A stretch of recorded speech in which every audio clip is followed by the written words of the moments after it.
இவர்கள் இரண்டாவது சொத்து வாங்கும் பொழுது அதில் வில்லங்கம் வராமல் பார்த்து கொள்ளணும். இந்த ரெண்டு விஷயத்துக்கு மட்டும் இவர்கள் கொஞ்சம் கூடுதல் கவனம் எடுத்துக்கொள்ள வேண்டும். இவர்களுடைய லாபம் அப்படிங்கிறது பார்த்தோம்னா இவர்களுடைய ராசியில் நீசம், 7ல் உச்சம், அது லைஃப் பார்ட்னரை குறிக்கிறது. அப்போ அது இவங்க ஃபேமிலிக்கு அது சுப செலவு, அது குழந்தைகளுக்கு, அவங்களுடைய லக்ஸுரிக்கு, அவங்களுடைய கம்ஃபர்ட்டுக்கு அப்படிங்கிற மாதிரி இவர்கள் எடுத்துக்கொள்ளலாம். இவர்களுடைய விரயஸ்தானாதிபதி விரயத்தில் ஆட்சி, இவர்கள் அங்கே நீசம். அப்போ என்ன அர்த்தம்னா அந்த செலவுகளை புத்திசாலித்தனமாக இவர்கள் கட்டுப்படுத்தி கொள்ளலை அப்படின்னா எவ்வளவு பெரிய உச்சத்துக்கு போனாலும் திரும்பவும் நான் ஆரம்பித்த இடத்திலிருந்தே நான் வாழ்க்கையை ஆரம்பிக்கிறேன் அப்படிங்கிற ஒரு சைக்கிள் ரிப்பீட் ஆகி கொண்டே இருக்கும். இதுக்கு மட்டும் இவர்கள் கூடுதல் கவனம் எடுத்துக்கொள்ள வேண்டும்.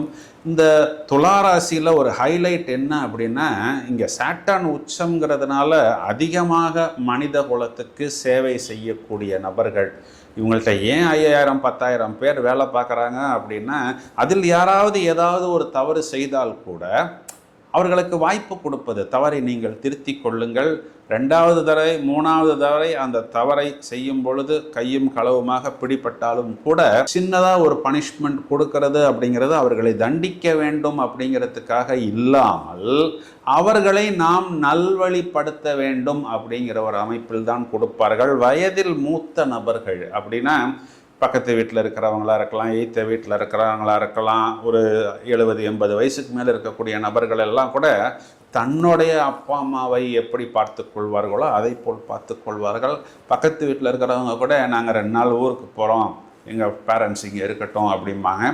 ஆனால் இவங்க ஒரு 2 மணி நேரம் வெளியில் போகிறதுக்கு எங்கள் பேரண்ட்ஸை நீங்கள் பார்த்துக்கோங்க அப்படின்னா அவர்கள் பார்த்துக்கிறார்களா அப்படிங்கிறதும் கூட ஒரு கேள்விக்குறிதான். அதையெல்லாம் பற்றி இவர்கள் பெரிதாக யோசிப்பதில்லை. This people are soft, smooth, peaceful, easy to make friends. ஒரு பேலன்ஸாக செயல்படக்கூடிய நபர்கள்.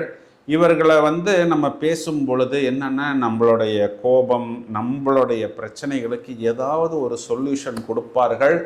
உள்ளுக்குள்ளே இருக்கக்கூடிய அந்த ராகுங்கிற கிரகம் பார்த்தோம்னா இவர்களை தூண்டி விட்டு கொண்டே இருக்கும், இவர்கள் ஈடுபடக்கூடிய எல்லா விஷயங்களிலும். அதனால் பாசிட்டிவான விஷயத்தில் மட்டும் அதிகம் இவர்கள் ஈடுபட வேண்டும்.